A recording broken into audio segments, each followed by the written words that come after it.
Imagine this. 1.4 million EU soldiers, tens of thousands of tanks, thousands of planes, a unified European command, 27 national armies gone. We really have to step up massive the defense expenditure. A military budget on par with the US. We need a clear, big plan from the European Union. US, China and Russia, who are they again? For the member states and of course for common European domains. A European army. We urgently have to rearm Europe. Interesting thought, but is this possible?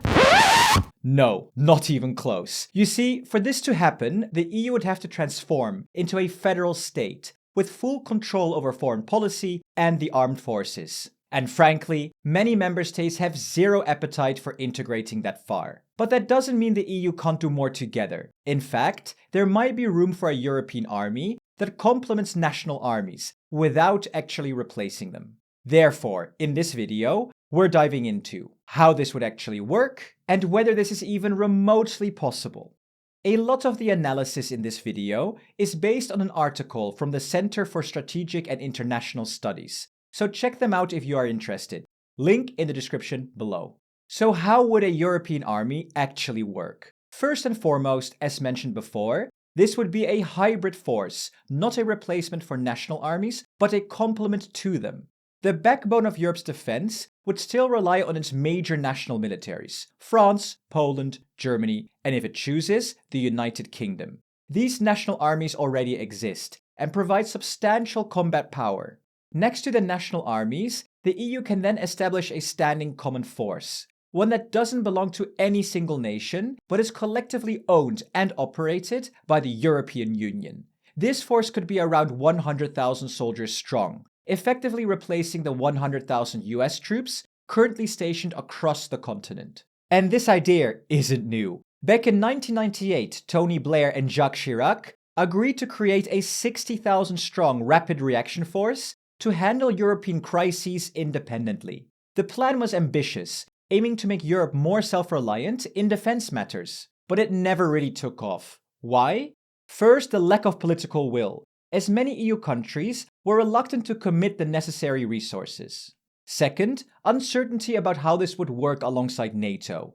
There were fears of duplicating efforts and undermining the alliance, especially in Eastern Europe. And third, crucially, US opposition. Washington wasn't thrilled about the idea of Europe setting up a parallel military structure that might weaken NATO's and the US's influence. But things have changed. We're also here today to directly and unambiguously express that stark strategic realities prevent the United States of America from being primarily focused on the security of Europe.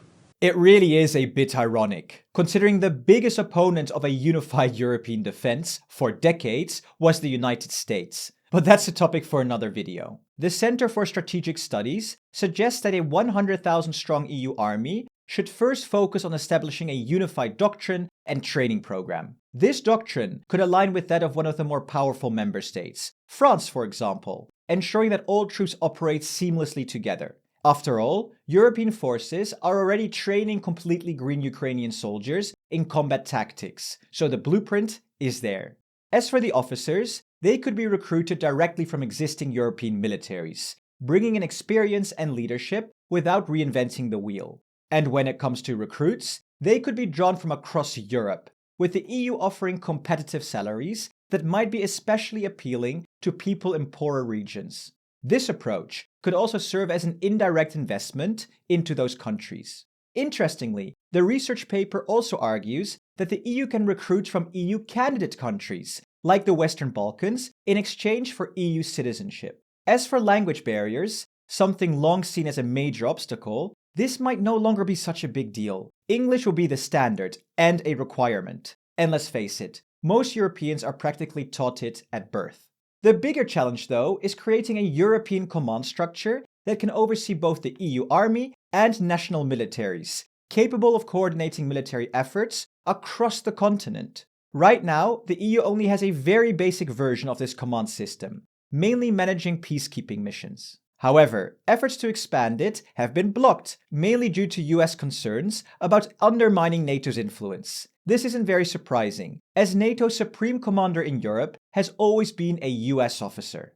An EU command could easily be integrated into NATO, making it a European pillar within this alliance. In this setup, a European deputy NATO supreme commander could also serve as a top EU commander, ensuring that both EU and NATO missions stay aligned. This setup would allow the EU to operate within NATO when there is consensus. But if the United States, Turkey, Canada, or any other NATO member objected to a military action in Europe, in the worst case, a conflict with Russia, the EU would still have the ability to act independently. A setup like this would actually make NATO stronger, as the US would have a partner that can act independently with a larger and stronger force. So now that we have the command structure, who decides where and when this force gets deployed? And to be honest, this is the biggest obstacle Europe faces in creating a defense force. In France, the president makes the final call on troop deployments, while in Germany, it's the parliament that must vote in favor. But at the EU level, neither of these options is possible. Ursula von der Leyen doesn't have the mandate to make foreign policy decisions for an EU army, and neither does the European Parliament.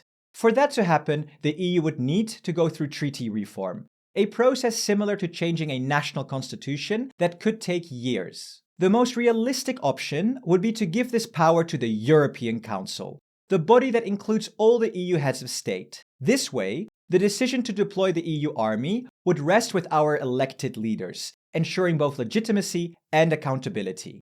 Interestingly, this approach might not require EU treaty change. If the EU army is tasked solely with defending EU borders, it could be developed under the same legal framework that created the European Border and Coast Guard Agency, also known as Frontex.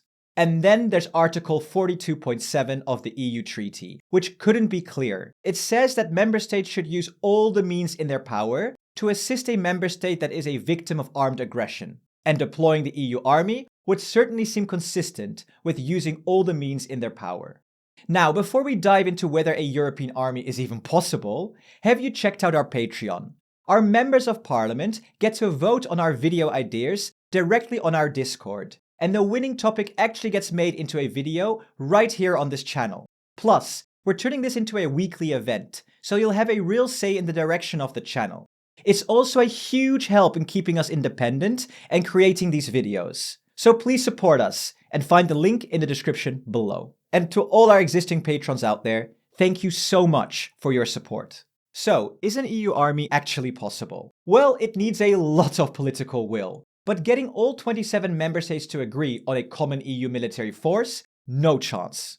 Countries like Hungary and Slovakia would almost certainly use their veto. The only way forward would be through a coalition of the willing, a group of countries ready to move ahead without unanimous approval.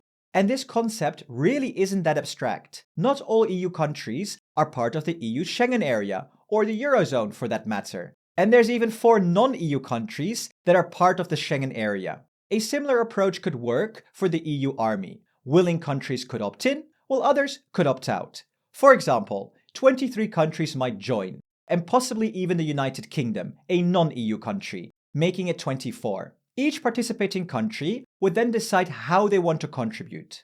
At a minimum, participating countries would provide funding and allow the EU to recruit soldiers from their populations. For example, if the new NATO target is set at 3.5% of GDP for military spending, then at least 1% could be allocated to the EU army, while the remaining 2.5% would go towards maintaining their national militaries. This arrangement would be particularly relevant for larger nations like the UK, France, Germany, and Poland, as these countries already have military capabilities and would likely want to preserve their national forces alongside a collective EU force. However, Europe's smaller countries could eventually merge parts of their national forces into this EU force on an optional basis. And for the countries that are fully committed to European defense, there could even be an option to allocate their entire national force to the EU army, and only keeping a small force at home to serve more like a national guard or reserve to react to crises and disorder rather than military conflict. At first glance, few countries may seem interested in level 3 integration. However, the reality is that many of these smaller national militaries do little to boost Europe's overall combat power and often just add coordination headaches. For many Europeans, heavily investing in their small national militaries seems impractical. This is why public opinion often supports shifting the defense burden to a European level, and this flexible approach could also let the EU army grow organically, with countries committing at different levels based on their capabilities and willingness. Here's what I think. What really irritates me about most discussions on strengthening Europe is that our leaders focus almost entirely on spending more money. While that's certainly important, it's not even the biggest problem we have. The real issues are structural. We simply have a very fractured defense landscape, a patchwork of 27 separate militaries that aren't designed to work together, defend Europe, or to protect the Ukrainian border. And sometimes I can't help but feel that the main reason the US pushes European countries to increase defense spending is to benefit its own military-industrial complex by having us buy American weapons. Is it even in America's interest for us to have a unified European army? They've blocked it in the past, and one could argue that the US doesn't actually want a strong Europe capable of acting independently, without US involvement or decision-making. So, should we spend more money on defense? Absolutely. But let's also focus on pooling our resources and working together so we can take advantage of economies of scale, standardization, and common procurement. And as Tusk put it last weekend, 500 million Europeans are asking 300 million Americans to protect them from 140 million Russians. If we need to count on anyone, it should be ourselves, because Europe really is a global power. And I couldn't agree more. Let us know what you think in the comments. And we also have a very cool video on whether Europe can defend itself without the US, right here if you are interested. And please consider becoming a member of the European Parliament on our Patreon to vote on our video ideas. Your contribution makes this channel possible. Thank you so much for watching, and thank you to our very generous presidents, Jan, Schauke, Christian, Peter, AGVD, BJ, and Unite Europe. You guys are simply awesome. See you in the next video.